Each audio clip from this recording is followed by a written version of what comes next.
Hello, I am Dr. Sloop from Georgia Gwinnett College. Today we're going to be covering thin layer chromatography.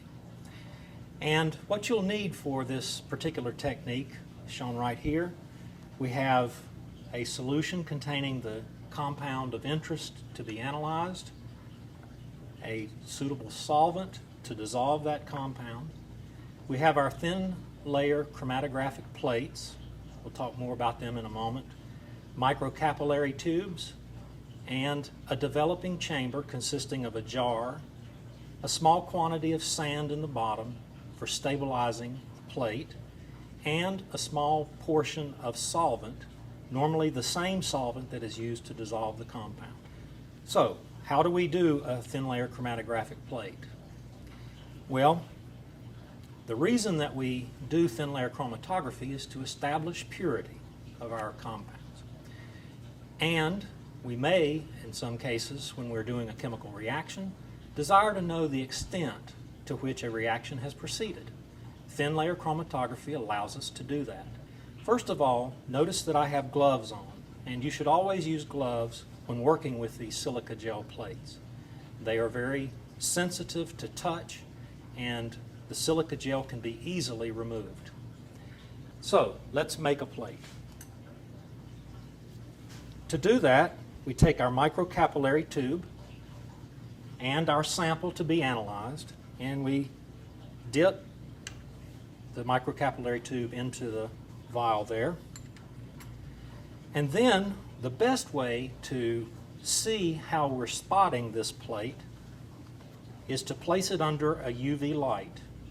This illuminates both the plate and, once we spot the material on the plate, illuminate the spot.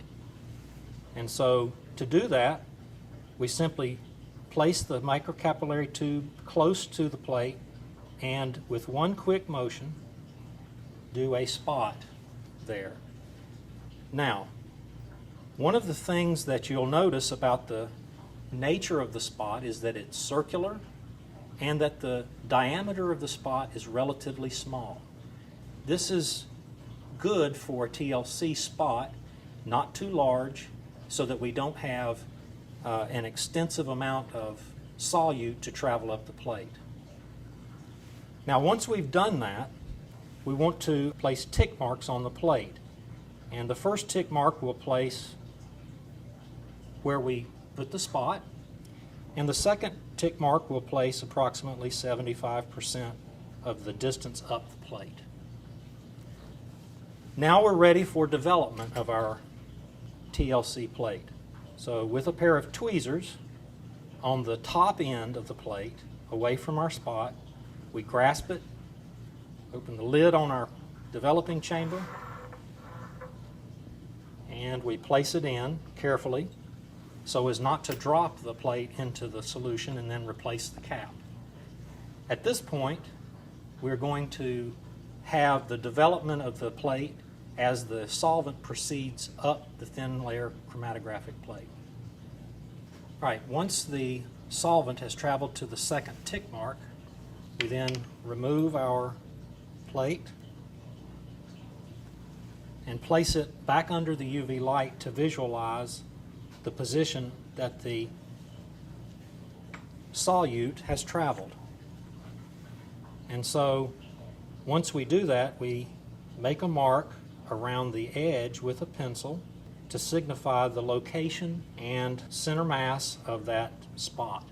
Now, the last part of determining information that we get from the thin layer chromatograph is to determine what's known as a retention factor, RF. And that ratio is the ratio of the analyte travel divided by the solvent travel distances. So those can be determined by a ruler or some suitable measuring device, and then the ratio determined. And that's how we do thin layer chromatography.